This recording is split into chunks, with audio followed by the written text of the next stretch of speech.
Excellent. Okay, so I'll just hop into it if you're good. Totally. Okay. Well, we have a very special DeStasapod today. We have actually our first celebrity, I think we could say. Is that a fair assessment? Absolutely not. We are joined by Tom _ here. Twitter's probably funniest man alive, I would say. Thank you. Tom, of course, is one of the ChapoFYM hosts, and we're going to dig into what exactly that is. You can consider this episode a primer on the cinematic universe of ChapoFYM. It's going to get very dark. You're now seeing across the screen 37 different trigger warnings. This is, snowflakes not allowed. It's going to get dark. But thank you for joining. Oh, also, I do want to shout out Truth Point, which I think is a entirely underappreciated show, and probably is the victim of being now indistinguishable from things like QAnon. Like, it is a spoof and a parody of internet culture, but I think was too on the nose. And if you played a clip from that side by side with some QAnon footage, I don't think you would be able to tell the difference between them. To your compliment. Yeah, thank you. Hello, everybody. Yeah, I mean, I would say it's going to get weird. Not necessarily dark. What we do online is definitely weird. More so, at least in my opinion, but I don't know. I'm weird too, so it's like, I can't judge it, I guess. It's what's weird is normal to me. Sure. If the world is really twisted, then Joker's the sane one, right? That's absolutely true. Did you make that up? That's really brilliant. Yeah. I'm gonna trademark that immediately. So I wanted to sort of document FYM because I think it's actually a tradition of something from the pre-internet or early sort of video internet era. When I moved to New York City, it's probably closing in on 15 years ago, we would go Saturday nights to a midnight show. It wasn't always Saturday nights, but there was a program called Video Nasty, and it was hosted by Jesse Falcon and John Flynn.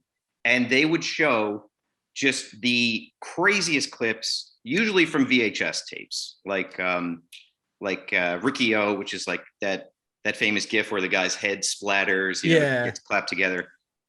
Just tons of stuff that was just terrifying and enthralling, and just stuff that was indescribable. And you had to sort of be there under this Gristedes supermarket in this damp room with like 20 or 30 other people and just watch this stuff. And it was like,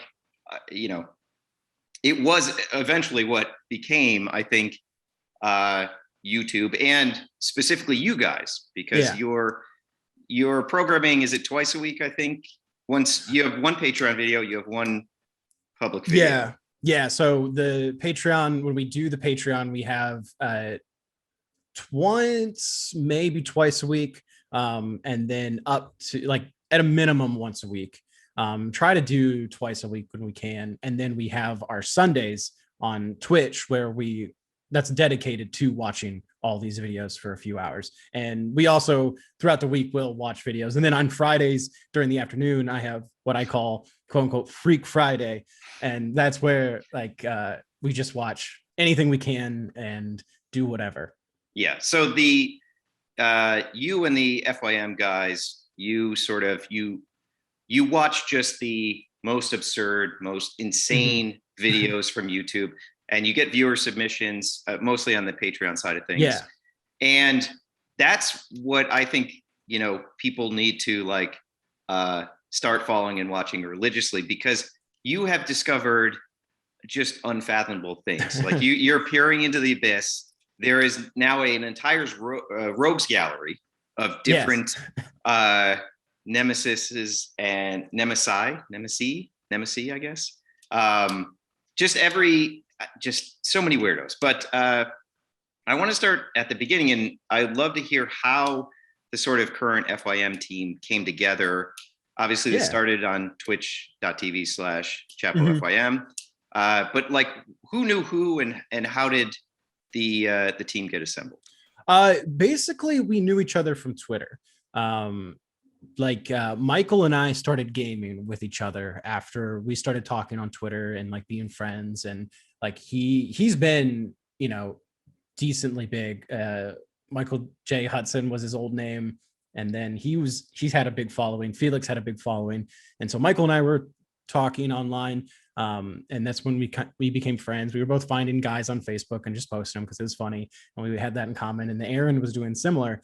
And so we started talking, then we started gaming with each other. And then we brought in Chet and Alex came. And so all 6 of us were just gaming, sitting there in calls all day, just, talking back and forth. And, early on, we were like, oh, we should just start doing something on Twitch. Cause that's when so this was late 2017, early 2018. And that's when Twitch was on its rise. I think Amazon had just bought them. So like they were hyping up all the Prime stuff and Ninja was there and he was like having like 150,000 people. He was like, oh, whatever, we should do this maybe. And then just never did anything.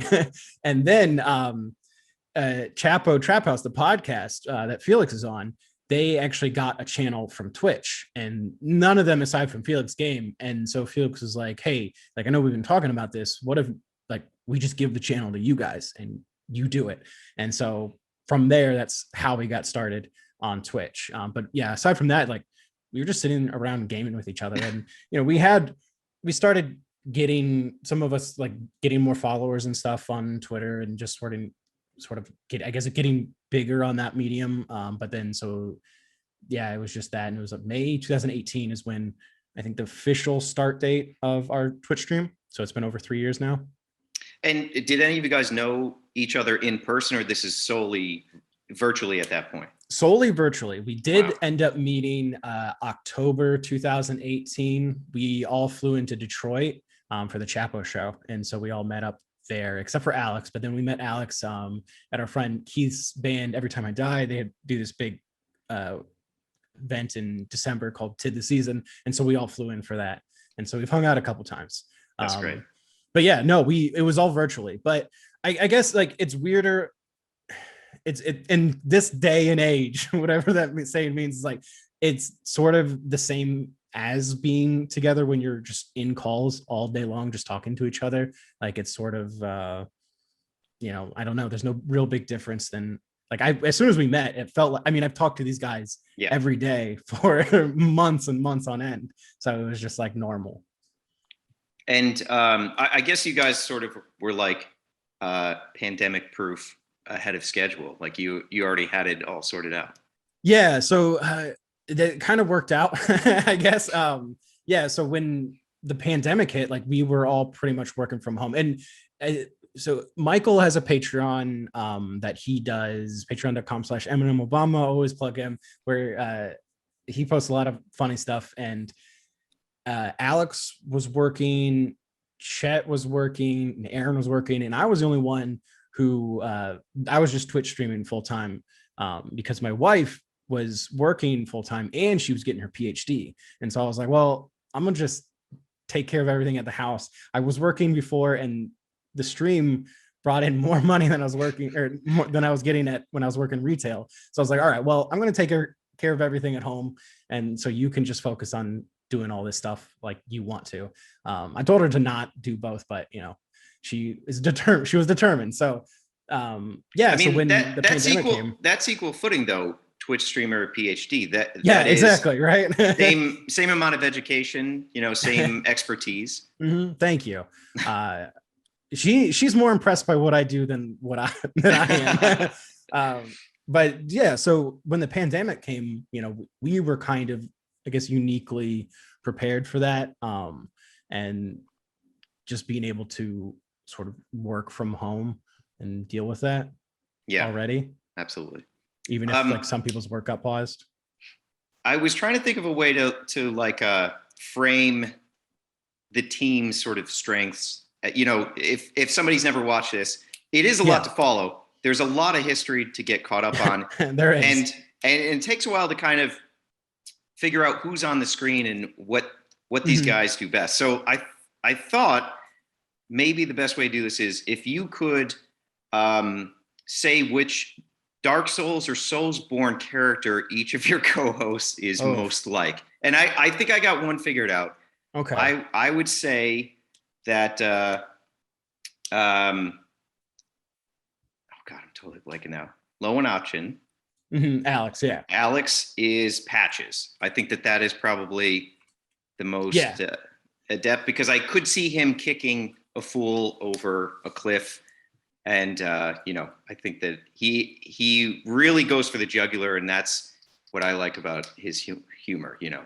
Absolutely, yeah. I think that one's very on the nose. that's very much like Alex is just sort of trusting him, and then getting sort of kicked down a well. That's a good question, though. I'm trying to. I could queue up another one, which I don't, you know. You know what? Yeah, hit me with them. Okay. I think Chet, I would say, is Horace the Hushed, because he seems to talk the least out of all of you. But when he does, he really hits with something just hysterical, like fall out of your chair funny. But largely, I see him as the strong silent type. Absolutely, yeah, and especially on the video streams, where we do have like 5 or more people speaking and trying to get jokes off. It's it's tougher. And then I mean, you can say you're the unkindled one. You can just be the protagonist of the. I like to think of if I'm going into Bloodborne, which is the one I've played the most recent. I like to consider myself sort of like the Miko Lash. Yeah. The host of the nightmare. That's what I like to consider myself, as the host of whatever nightmare you're going to have.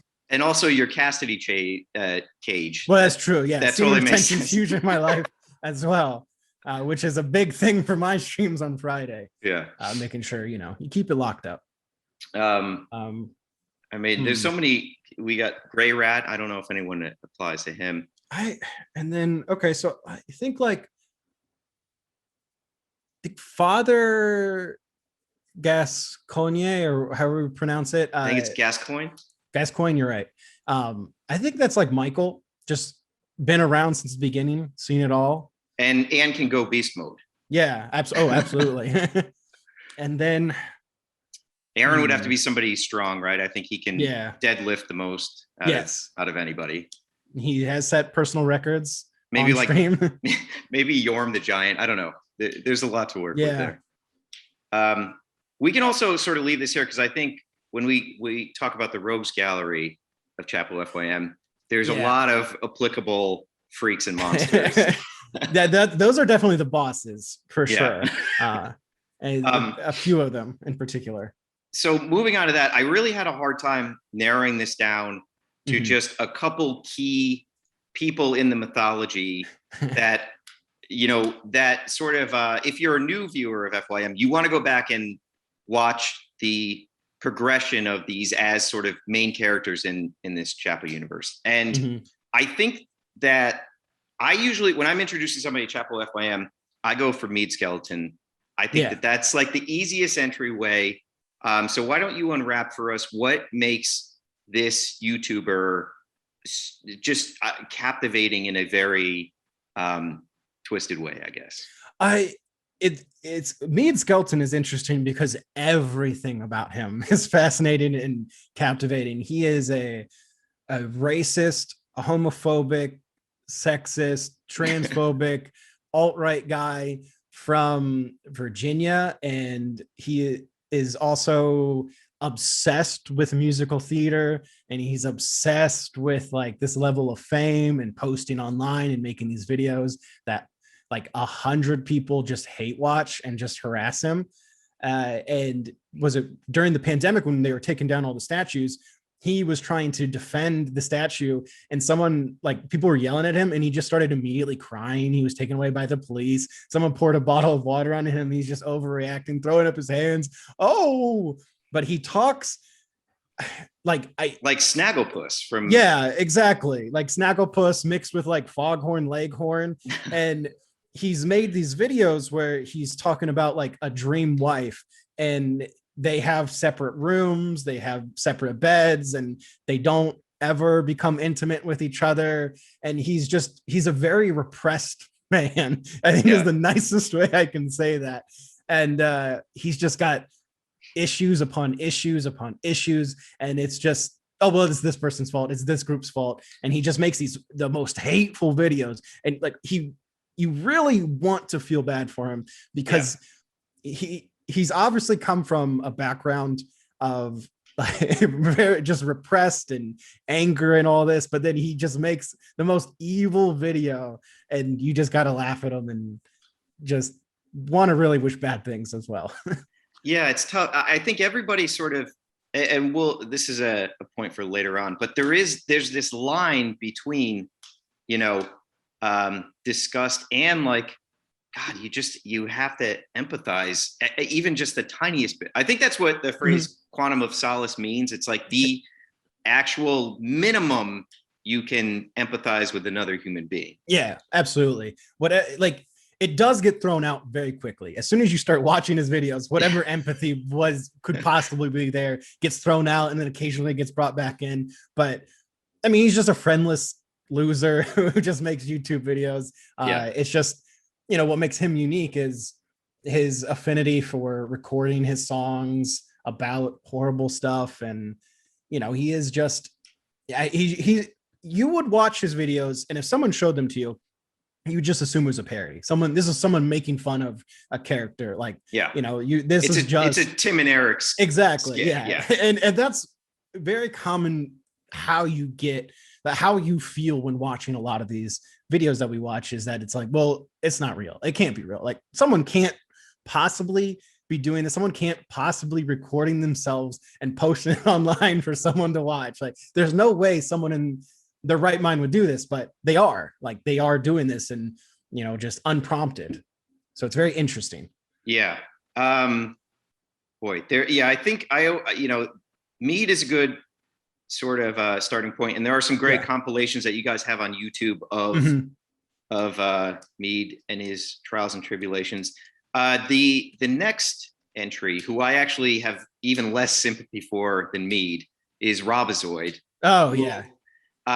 Actually, as I understand it, he works at a CVS or a pharmacy or a place like that. And he reminds me a lot of my manager when I was a teenager at a CVS. Like, I don't know, it's something in their hiring policy. Like, they want this type of guy.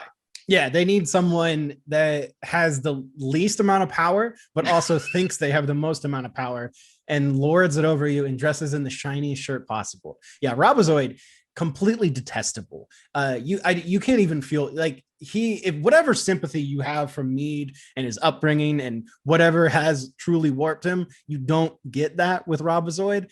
He is one of the few characters that we watch that are just like, well, no, something needs to happen to him, and it's not gotta be nice. Because we had to stop watching him for a while, because in every single one of his videos, he would start just dropping slurs casually. And to make this clear to your audience, he posts a new video maybe 3 times a week to an audience of 2 people. And one of those being us, who watches it with our audience. So he's just constantly posting videos, and no one is ever watching them. And every video is about how the liberals or the left are ruining something, and it's also about how Star Wars has too many women in it, or just the weirdest, sexist, most homophobic stuff you could watch. But then it's also by a guy, the comic book guy from Star Wars or from Simpsons come to life. Just the goofiest looking guy with long fried hair, a terrible goatee, and the shiniest shirts you've ever seen, filming his computer with his camera, trying to scroll through and watch a video. Just the worst production quality by the worst person, who also happens to live pretty close to me. Well, you got to have a meetup for sure. One day. Rabbizoid, much like a lot of sort of conservative voices online, seem to have like a deeply psychosexual compulsion for AOC and like the squad. They are obsessed with these women, and not, the sort of surface level is rage, but it's very clearly not that. No, yeah. Like, anytime he's mad at a woman, it's like he is just yeah, like you said, it's just psychosexual, and he's such a depraved person that it becomes very clear. And also, every single one of his videos he records is a copy of several other YouTubers that he watches already who are mad about that because they're also like alt-right and weird. And he just sort of like parrots what they say because he's not getting current news. His website, his homepage is msn.com. Like I think he has like a Hotmail address still, if not older than that. He doesn't watch anything other than Fox News and then like old Mystery Science 3000 videos, which was very funny because we had Bill Corbett on, who was from Mystery Science 3000, and he just ripped into him. And I would love to show Rabbizoid that video. Also, I want to touch again on his recording process because you mentioned it, but it does bear repeating that he's literally taking his cell phone, recording his computer screen to show clips and things like that. And both of these screens are filthy. Yeah, they are caked in something. The first step is to cover each camera with like a layer of grease and then turn it on and record yourself. And so it's very funny because he's figured out how to edit videos, but he can't figure out how to screen record that video to like show something. He has to just hold his camera up to his monitor and record himself. And another funny thing is he calls himself the Atari guy.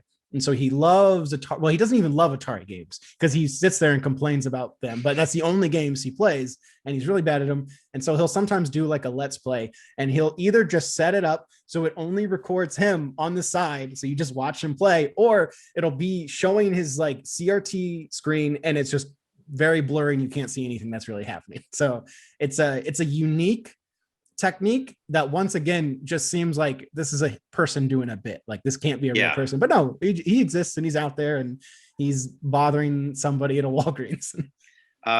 It takes a lot of work to get that Rabbizoid aesthetic, but it is unique for sure. Okay, so just two more rogues I want to sort of call out here. The one I feel that is evil personified, which doesn't have a ton of play lately, probably for the best, is who I call Low Temp Guy. And watching his videos to me feel like a opening to a David Fincher movie or something. Yeah. To explain him is to explain like the Necronomicon.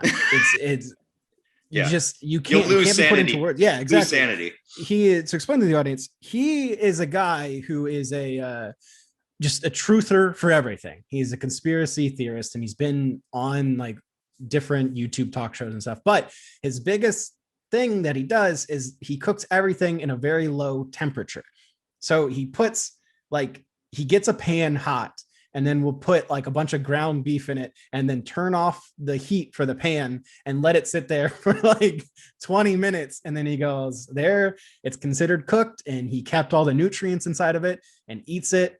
And he narrates the video in just the creepiest way. He has the most droll, mundane voice, and he's just making, he's making madness, basically. The one video that really made me sick, because when we watch him, I get upset. This is like my one trigger that really upsets me. The one was where he had a bunch of like moths that were just living in his house, and he took one that was in a cocoon and he started dissecting it, and he started like cutting it open on video, and he's just like casually mentioning how he's like slicing it open, and it's just like, my goodness, this is bad. This is really bad. I don't feel like we should watch this, and I feel like he belongs somewhere where he can't hurt people or insects. Anything. He should not be allowed around food or anything sharp. Maybe he's Renfield. He's just waiting for Dracula to resurface. I'm actually glad you guys don't cover him too much anymore, because that moth video, I mean, it was sort of a progression. There was like the first low temp cooking, and it's like, oh, here's a gluten-free pizza. I'm like, great, I'm gluten-free. I want to see this recipe. And then I'm like, that's bad. The bowl pizza was bad. Then the gelled eggs, which I believe is a creation of his own. They're all creations of his own, because I can't imagine anybody else. The gelled eggs are it makes me sick. It really, yeah. I love to cook. And so, and I watch when I do like sort of hate watch a lot of the guys who are making food pretty poorly. But like him, it's not that he's making food poorly. He is, or doing like a bad job. He is just like destroying the feature of cooking and what it is. I don't know. You would be better off eating food raw than eating anything he's prepared. And then you get to the insect dissection. And you're like, well, of course. I mean, of course, this guy has like bugs filling his house, and he's like, as his hobby, he's just cutting them apart and like opening them up and just being like, wow, look at that. Like, he has no knowledge of anything. He doesn't know what's happening. He was just like, well, I see this and I should cut it open. And it's like, well, no wonder a lot of cats probably go missing in that neighborhood. Yeah. I just want to move on. I don't even want to go any, I don't even want to go any deeper. So to close out this sort of rogues gallery, there is one person we have to talk about. Of course. We're going there. I know. We'll keep it brief, but to your Batman, there is a Joker. Yes. And his name is Mike Outlaw. And goodness. For me as an audience member, it is actually enjoyable. I look forward to when there's a new Outlaw video and you guys watch it. Like some of these other characters, there's a darkness there, that I perceive. When it comes to Outlaw, it's like joy, and I don't know if that's intentional, but boy, why don't you, what would you like to say? There is nothing intentional Outlaw does to make it entertaining. It's all just sort of like that's your reaction to seeing him. He is a food reviewer on YouTube, and he is possibly the worst food reviewer you could ever watch. It's hard to explain. So we found him we watched another guy, Michigan video maker, and Outlaw had started a beef with him and was angry at him and made a video where he made Michigan video maker in WWE video game and beat him up as like Brock Lesnar or whatever. And we were like, that's kind of funny. And we watched another video of his, and he's eating McDonald's, and so far just kind of like a boring guy eating McDonald's. And then he just gets food all over his mouth, which is a common theme that we found out. And he's looking for something to wipe it off with, and just picks up the receipt and just like cleans his mouth of ketchup with the receipt, and then puts it down and then does it again. And we're like, that's insane. Like that's gotta be a joke, right? But no, it's just how he is. So we started watching him because every one of his videos is so poorly edited and very funny. He calls himself the Deadly Outlaw, but everybody who watches his videos is also a Deadly Outlaw. So there's not a lot of continuous. Like he's not working from a style guide. No, say that much. Yeah, well, that's true. And like he will start his videos. Actually, I think the best way to say it is that every video of his looks like someone woke him up by pointing a gun at his face and making him record the video as a hostage. It's just like the only description. And it might sound very harsh, but as you watch his videos, you're like, oh no, that kind of tracks. So we started watching his videos. And it was a 24-hour charity stream that we did, that Chet did. And he had, I think, Hassan on. And we were also on the front page of Twitch at that time.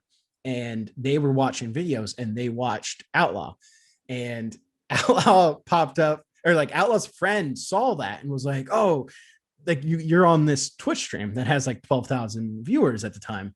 And so he, for the next like month and a half, proceeded to come into our stream every single day and like advertise himself, because he would come in and be like, hey Outlaws, what's up? You like my video? You should raid me. You should, what game are you playing? You should raid me every single day when I was streaming. And it was frustrating me. And as well, Aaron, when he first came into the chat and was talking, I was asleep. And one of my favorite bits to do to Aaron or Chet is to say, hey, if you have any good ideas for the stream, DM them. And so they'll get like 30, 40 DMs at a time.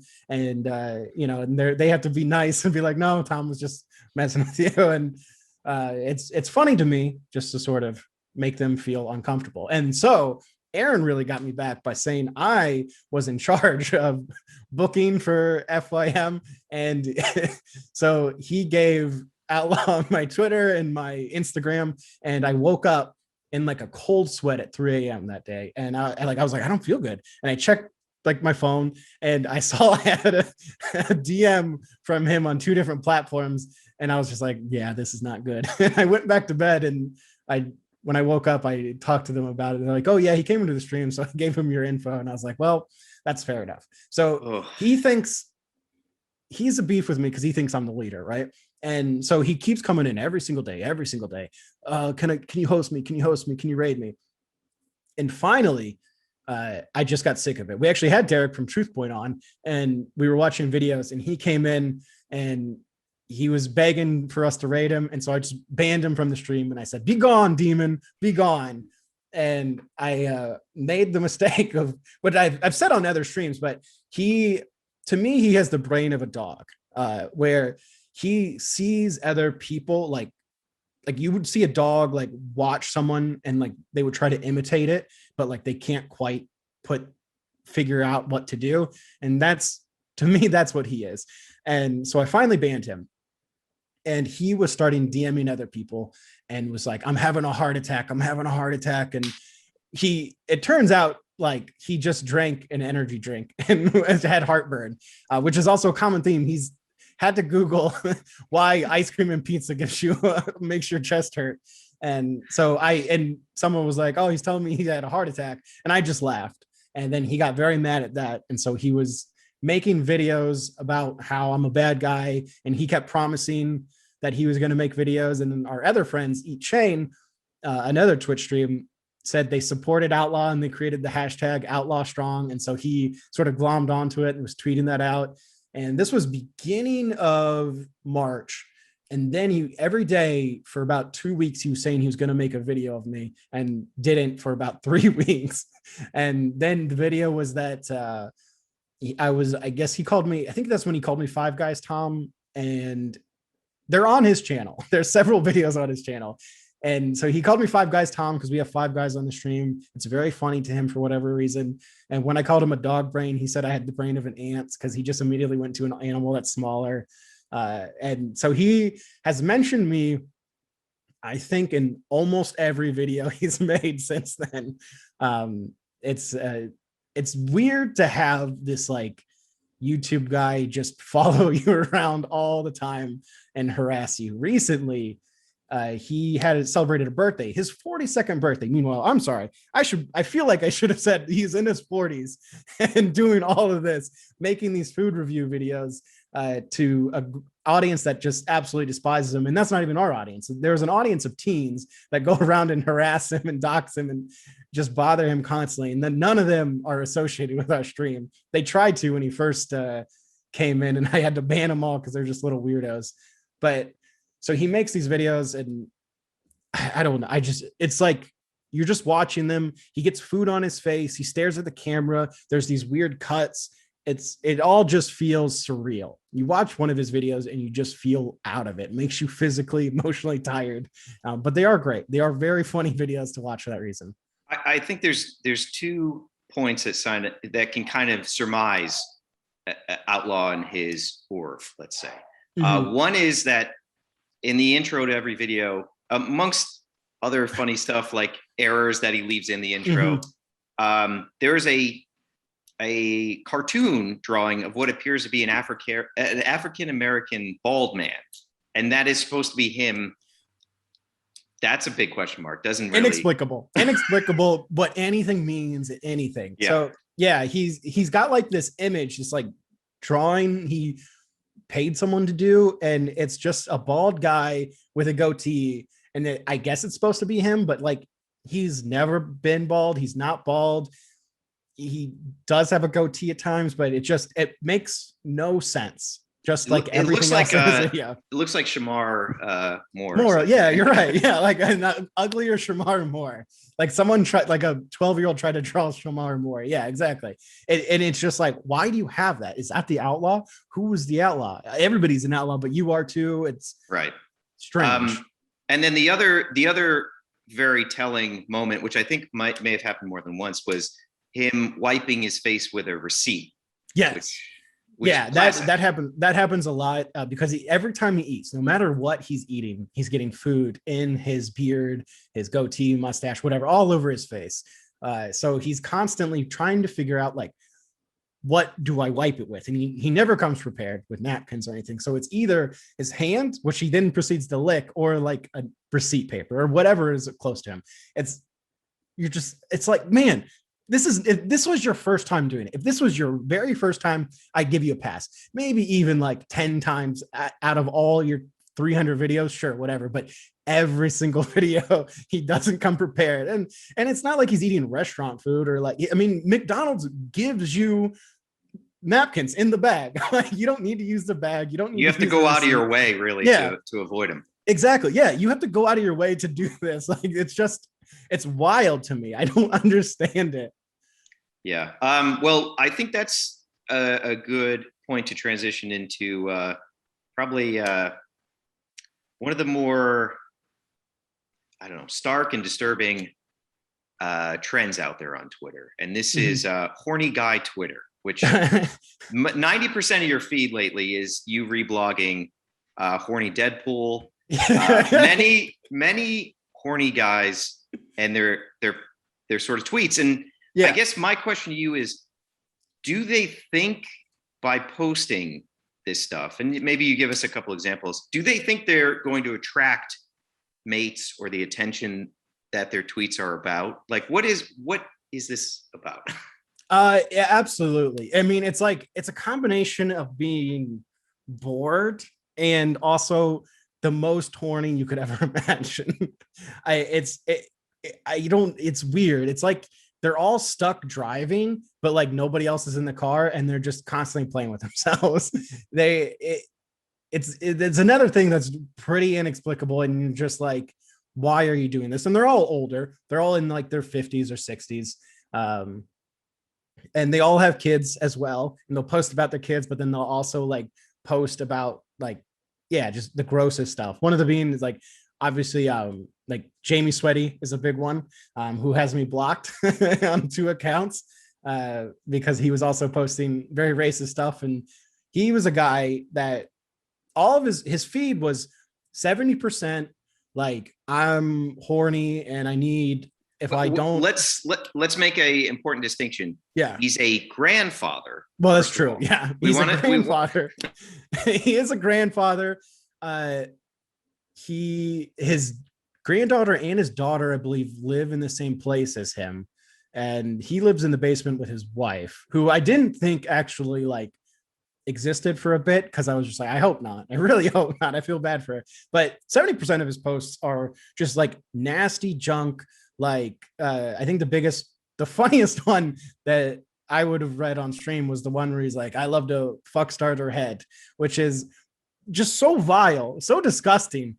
Like, you're either gonna like, Grandpa, no. Yeah, that's the thing. Like, they're adult. Like, these guys are in their 60s, like posting that stuff. Like, first of all, no, you're not. Second of all, that's disgusting, man. That's like your wife. That's the mother of your child. You shouldn't be writing that on a public forum. And like that, your child has a child and you all live together. Like, weird.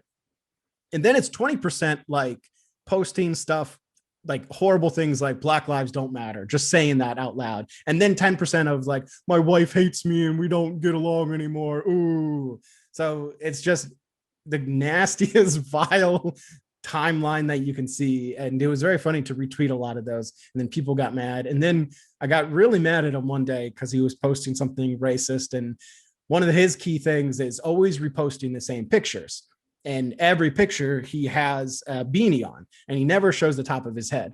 And I started quote tweeting him and replying to him saying, show us your head, show us your head. And he'd get very mad at me, but he wouldn't block me for some reason, but block everybody else.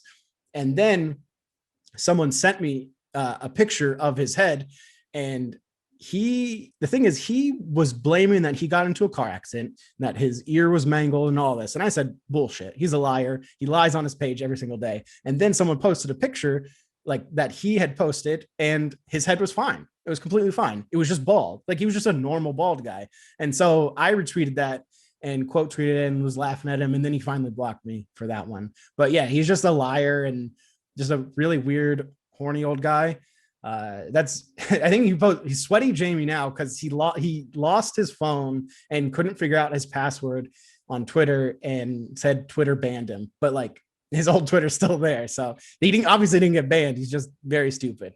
And then Horny Deadpool is one of my favorite guys because they sort of fall under like this like horniness, but also trying to do poetry as well. A lot of bad poetry. A lot of bad poetry. And they just they're writing just those weirdest posts, and it's so hard to explain. They're just very, very horny and also in love with themselves and think like, yeah, women are gonna love this. And it's kind of like a early Andrew Dice Clay sort of energy, like a lot of filthy limericks and stuff like that. Absolutely. Yeah. And like they just sort of feel like their lives are tough, but you know, they're getting through it. It's like you'll see one post, like I'll read this one. This is from a few days ago. Living just isn't hard enough. Burn me alive inside. Like that's his poem. And then literally the next post is, I woke up hard as a rock this morning. What are these for? Who is doing this? Like, this sounds like manic depression. This guy needs some mood stabilizers for sure. They need a lot of things. And then, but then there's the guys who was the one, my favorite guy. So people get mad at me. I get unfollowed a lot because I'll just search for a certain term from some of these guys and retweet all of them, and people get upset. The one was Vincent Van Gogh, and this is his Twitter bio: introverted attention whore, pornographic, cringy bitch loser, strange and confusing, vulgar, arrogant, filthy, pretentious, weird, emo, poultry, too old for you, 18 plus, fuck, make it 25 plus. And sign me up. Great. Yeah, it's really good. And all these guys, again, have like a link to just their tweets without retweets and like the replies, because a big thing is like being in these like DMs with people and then be like, oh, if you retweet this, I'll retweet this, like, and just sort of doing those like retweet exchanges. So you'll go to their page and it's just like very mangled, lot of just retweets from accounts that are, you know, very similar to them. So you have to click on like where just their tweets, and then you can read all of those. And so I'll read this one that he retweeted. Regrets are never easy to forget. One will kill you if you let it. And I have so many, it's a wonder I'm not dead. All that I have left is learning to forgive myself, but here I am, still beating my head against a broken heart of words left unsaid, and some things I wish I never did. And then right before that, very profound. Right before that, he made the tweet, fuck a lot. And it's just so strange. And so, yeah, I'll do a Twitter search for them using the word horny or the word pussy and just retweet about 30 of those and see who gets mad at me and tells me to stop doing it. Because yeah, it's just these weird old guys like just doing this. And it's like, man, I don't know. I think I would rather have my grandpa be like a Q guy that doesn't post online than being this. Sure. I know, like in all the grand scheme of things, like I just, what would you rather not see your grandpa doing? And I think it would be like, I'd rather him be anything other than just being like a crazy horny guy. Yeah. I'd rather they eat paint, honestly. Yeah. Anything else. Because you can lock those away. There's, you know, you can solve that problem. God. Well, you know, amongst the sort of like Rogues Gallery guys and the horny Twitter guys, there's a commonality besides WWE and Funko Pops, which I think is separate symptom. But it's like, it's fame, right? Like, is that the common thread that they believe this will project them into sainthood? 100%. Everything they do is based off of like fame. And to a certain extent, like anytime you're like posting anything, you're doing something in like a public sphere, like, I guess it's a little bit on your mind, even if it's really not your ultimate goal. And even if that's not what you truly want, like it's always a possibility, right? And I guess it just, you can always get famous for doing something like this. But these guys are specifically doing this because they want to get famous. That's Outlaw's big thing. And one of the reasons he got the most mad at me was I told him he would never be famous based off of his YouTube videos. And he's never forgiven me for that. But yeah, it's all just, how can I like be famous? And the weirdest way possible. And so that's the reason they continue to post, they continue to make these videos, video after video after video. This one's going to be the hit. This is how I'm going to be like, I'm going to change the world with my McDonald's review or my poetry about eating her out on a bed. It's the strangest stuff, but like you have to have, I guess you have to have that delusion to continue to make these videos or these tweets or anything like with like, I guess no real feedback, because I mean, Rabbizoid continues making videos and 4 people watch them. So I think if 4 people watched me, I probably would stop doing whatever it was because I would just get bored. Right. But I guess I don't have that drive that they do. Yeah. Wow. So the final question I have here is, how do you and how did the other guys sort of decide if something is like too sad or inappropriate to laugh at? Like, have you ever encountered something where you're like, I like, all the time. I think about, is it Mobility Mary? Is that Mobility Mary. Who, if you lay that out, somebody would say, that's horrible. You shouldn't laugh at something like this. Yeah. This is an unfortunate person. And then you watch her actual content where she's being a bigot, like harassing minorities, harassing dog walkers, like just being a terrible shit, you know? Yeah. So like, is there ever an internal discussion between you guys, or is there ever stuff that comes up where you're like, this is just like a bridge too far? Yeah, absolutely. And because, you know, people will suggest videos. One of our things on Patreon is twice a week, people send videos and we watch them. And there's times where it's like, it's not really our bag. And we've had videos that we've like watched or we've liked, and it's just like, you know, it's kind of too far. There's a lot of things that are too far. For as like a lot of the weird stuff we do watch, like, I don't know. I when I start feeling bad, I'm like, it's just not, there's no fun in it, right? Yeah. You don't want to watch something and just be like, wow, this is just like really sad and kind of just bad. And then also like, there's no real point to watching, I don't know, like just something that's going to make the audience feel bad or make you, and like, there's no, why make fun of someone necessarily just posting about, you know, being sad or whatever. Like there's no utility in that. Right. There has to be some underlying circumstances for watching. Cause like, food reviewers are really sad, but it's not like it's I don't know, very depressing. You know, in a way it kind of is, but like, they're just filming themselves eating food and it's just kind of funny.